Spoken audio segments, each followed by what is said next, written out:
Hello আমার প্রিয় sweet cute বন্ধুরা, কেমন আছো তোমরা? নিশ্চয়ই আমার গল্পগুলো শুনে শুনে খুব সুখ নিচ্ছ আর আনন্দেই আছো। তোমাদের আনন্দ দিতেই তো আমি নিয়মিত তোমাদের জন্য নতুন নতুন ভিডিও নিয়ে হাজির হই। তো তোমরা যারা এখনো আমার চ্যানেলটি সাবস্ক্রাইব করোনি তারা প্লিজ আমার চ্যানেলটি সাবস্ক্রাইব করে দাও। তোমাদের গত পর্বে জানিয়েছিলাম ছেলে কিভাবে তার মাকে ভালোবাসা দিত। আজ সেই গল্পেরই শেষ অংশ নিয়ে চলে এসেছি তোমাদের মাঝে। তোমরা যারা এখনো আগের গল্প শুনোনি তাদের জন্য ভিডিও শেষে সেই গল্প দেয়া থাকবে। তো বন্ধুরা আর দেরি করো না, জলদি ভিডিওতে একটি লাইক দিয়ে চ্যানেলটি সাবস্ক্রাইব করে দাও। তো চলো শুরু করা যাক। ছেলের চোখে ঘুম নেই। কি যে অপূর্ব লাগছে সাকিবের মাকে দেখতে। সাকিবের মায়ের উঠছে নামছে, এইসব দেখে সাকিবের তার মাকে খুব কাছে পাওয়ার ইচ্ছা করছে। কিন্তু সাকিবের মা জেগে গেলেই সর্বনাশ হয়ে যাবে সাকিবের। মনের সাথে যুদ্ধ করে হার মানে যুবক ছেলে সাকিব। কিছুক্ষণ পরে সাকিব হঠাৎ তার মাকে ডাক দেয়। গভীর ঘুমের ভান করে থাকায় বিপাশা কোনো সাড়া দিল না। চোখ মুখ চেপে ছেলের কাণ্ডকীর্তি বোঝার চেষ্টা করছে সে। তখন সাহস করে সাকিব একটু সামনের দিকে এগোলো। বিধবা হওয়ার পর গত 16 বছরের বিপাশার উপর কোনো পুরুষ মানুষের কোনো হাত না পড়ায় বয়সের তুলনায় বিপাশার বেশ টাইট। ব্যবহার না হওয়ায় তেমন একটা নষ্ট হয়নি কোনো কিছু। সাকিবের মা চোখ বন্ধ করে ঘুমিয়ে আছে ভেবে আরো কিছু করার শুরু করলো সাকিব। শিউরে উঠলেও কোনো মতে চাপা দেওয়ার চেষ্টা করে বিপাশা। সে যে জেগেই আছে, ছেলেকে জানতে দেওয়া যাবে না, তা না হলে তার মজাটাই মাটি হয়ে যাবে। সাকিব ক্লান্ত হয়ে শুয়ে পড়ে। এদিকে বিপাশা বুঝে গেছে তার ছেলের ক্ষুধা প্রচন্ড। প্রথম রাতে মাকে পেয়ে এমন করতে পারে সেই ছেলের ইচ্ছা যে কতটা তীব্রভাবে শিউরে উঠে বিপাশা। যাক, প্রথম রাতে এর থেকে বেশি কিছু আর করার দরকার নেই, বাকিটা আগামীকাল রাতে দেখা যাবে ভেবে ঘুমিয়ে যায় বিপাশা। পরদিন সকাল থেকে দোকান বা সংসারের কাজের ফাঁকে ফাঁকে মাকে অন্য চোখে জরিপ করতে থাকে সাকিব।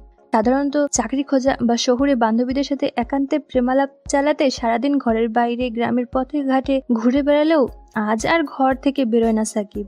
মার সান্নিধ্যে দিনটা কাটাতে থাকে। এদিকে বিপাশা ভাবছে, এক রাতে সামান্য আদরে দেখি ছেলের সুমতি হয়েছে, মাকে ফেলে বাইরে বেরোনোর নামই নিচ্ছে না একেবারেই। ছেলের চোখের ভাষায় স্পষ্ট তারিফ ঠিকই টের পায় সাকিবের মা। অবশ্য এমন মায়ের তারিফ যে কোনো ছেলেই করবে। মায়া করা বাঙালির ললনা মার ইচ্ছাটা বয়সের সাথে আরো যেন রসিয়ে উঠেছে দিন দিন। বিধবা মায়ের জ্বালা যে এখনো কতটা সুতীব্র গত রাতেই সাকিব বুঝেছে। অন্যদিকে সত্যি বলতে কি, তার মা বিপাশার মতো এমন সুশ্রী গঠনের আবেদনময়ী নারী সে আগে কখনো ভোগ করে নাই সাকিব। বিভিন্ন বয়সের নারীর সাথে পড়লেও তার মায়ের মতো এমন খানদানি মহিলা কখনো সে চোখে দেখেনি। তার মা যে সঙ্গী হিসেবে একেবারে সেরা মানের, সে বিষয়ে কোনো সন্দেহই নেই সাকিবের। ছেলের আচার আচরণে বিপাশা বোঝে তাকে কাছে পেতে উন্মুখ হয়ে আছে তার সাকিব। বিপাশার এতে আপত্তি নেই, বরং সে খুশি ছেলেকে বশ করে নিজের কাছে রাখার মোক্ষম হাতিয়ার পেয়েছে সে। যত বেশি ছেলেকে ইশারা দেবে তত বেশি মার প্রেমে পড়বে সাকিব, এমনটা ভাবতে থাকে বিপাশা। তাই সারাদিন সাকিবের সামনে নানাভাবে নিজেকে উপস্থাপনা করে বিপাশা। ঝাড়ু দেওয়া বা খাবার সামনে ভাত তরকারি বেড়ে দেওয়ার নামে ঝুঁকে পড়ে ছেলের দৃষ্টি নিজের দিকে নেয় সে। দুপুরের পর সাকিবের মা মুদির দোকানে ব্যবসার কাজে বসলে মা ছেলের পারস্পরিক ছলাকলায় ছেদ পড়ে। সাকিব বাসায় কিছু করার নাই দেখে সাকিব ঘুরতে বেরিয়ে যায়। ঘোরাফেরা করে রাতে ঘরে ফিরে সাকিব। ততক্ষণে দোকান বন্ধ করে তার মা রান্নাঘরে রাতের খাবার সাজিয়ে বসে আছে। খেয়ে দিয়ে উপরের তলায় উঠে ছাদে থাকা তার চৌকিতে শুয়ে সিগারেট টানতে টানতে নিজের অজান্তেই ঘুমিয়ে পড়ে সে। গত 2 রাতের মতো সে রাতেও বৃষ্টি ছিল না। হঠাৎ সাকিবের মায়ের তীক্ষ্ণ চিল্লানির আওয়াজে ঘুম ভেঙে যায় সাকিবের। উঠে দেখে তার মা ঘর থেকে ছুটে বেরোচ্ছে ছাদে। মার পরনে তখন কেবল একটা আর কি একরাশ এলো চুল, খোপা ছাড়া করে শ্যামলা দেহ নিয়ে চেঁচি ঘর ছেড়ে বেরিয়ে আসছে সাকিবের মা। কোনো কিছু দেখে বেশ ভয় পেয়েছে বোধহয়। সাকিব তার মাকে জিজ্ঞাসা করলো, কি হলো মা, এমন চেঁচাচ্ছ কেন, কি হয়েছে বলো দেখি। একথা শুনে সাকিবের মা হঠাৎ জড়িয়ে ধরে 2 হাতে।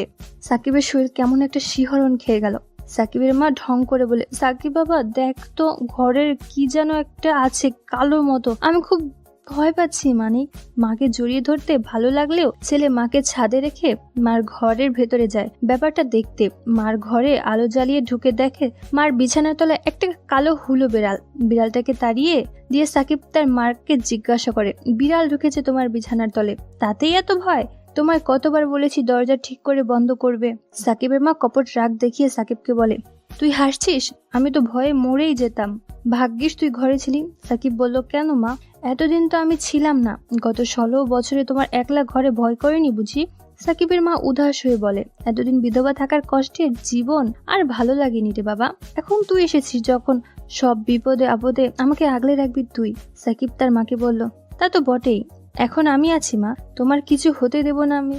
তোমায় ছেড়ে আর কখনো কোথাও যাব না। বিপাশা হঠাৎ সাকিবের কথোপকথনে সেই সময় হঠাৎ ঘরের কারেন্ট চলে গেল।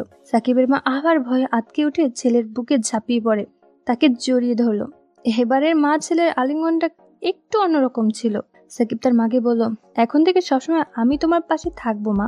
সাকিবের মা সাকিবকে বলল, খুব খুশি হলাম তোর কথায়, অবশ্যই তোর সুমতি হলো। সাকিবের মা সাকিবকে বলল, আমি কিন্তু আর একা শুতে পারবো না রোজ রাতে। সাকিব তার মাকে বলল, আহারে, গত রাতেই না কথা হলো, তোমার আর কখনো একা শুতে হবে না।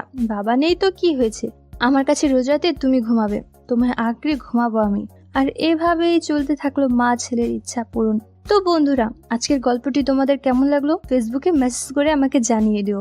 আর আমার চ্যানেলে অন্যান্য গল্পগুলো শুনে আসো। আর অবশ্যই ভিডিওতে একটি লাইক দিয়ে চ্যানেলটি সাবস্ক্রাইব করে দিও প্লিজ। তোমরা সবাই অনেক অনেক ভালো থেকো। আর নিয়মিত আমার গল্পগুলো শুনবে কিন্তু। আমি নিয়মিত তোমাদের জন্য মজার গল্প নিয়ে আসবো। আর ফেসবুকে আমার সাথে আড্ডা দিতে জলদি ডিসক্রিপশনে দেওয়া লিংক থেকে ফেসবুকে আমাকে মেসেজ দাও। বাই।